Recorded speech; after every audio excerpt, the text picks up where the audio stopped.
9h16 en gare de Niceville. Bonjour à tous et bienvenue à bord du train du Merveille. C'est Un train pas tout à fait comme les autres. Nous quittons le littoral du comté de Nice pour rejoindre les plus hauts sommets de notre département. À bord, une guide raconte l'histoire de cette ligne presque centenaire. Elle est inaugurée en 1928 en grande pompe, c'est un immense succès et malheureusement elle sera majoritairement détruite pendant la Seconde Guerre mondiale.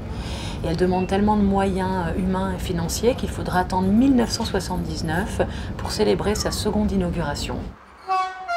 70 km de voies ferrées en pleine nature à travers les vallées du Paillon, de la Bévéra et de la Roya. On y croise 10 villages perchés.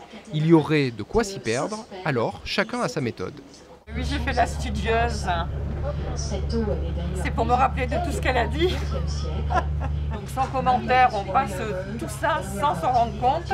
Et en fait, c'est vrai qu'on apprend plein de choses. J'essaye de prendre la gare où il y a le nom et tout pour savoir situer, parce que des fois après, sinon on ne sait plus.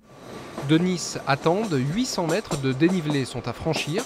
Pour éviter que la pente ne soit trop raide, les ingénieurs ont eu l'idée de creuser dans la montagne 3 tunnels hélicoïdaux.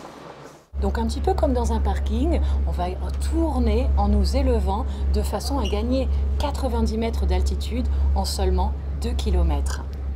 Et la magie du génie civil opère.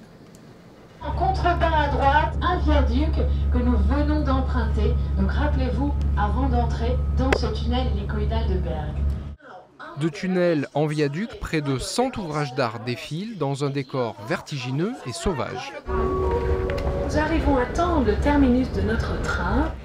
Cette ligne accueille en moyenne 2300 voyageurs par jour, beaucoup de touristes et d'amoureux du patrimoine en été, mais aussi les habitants des vallées tout le reste de l'année.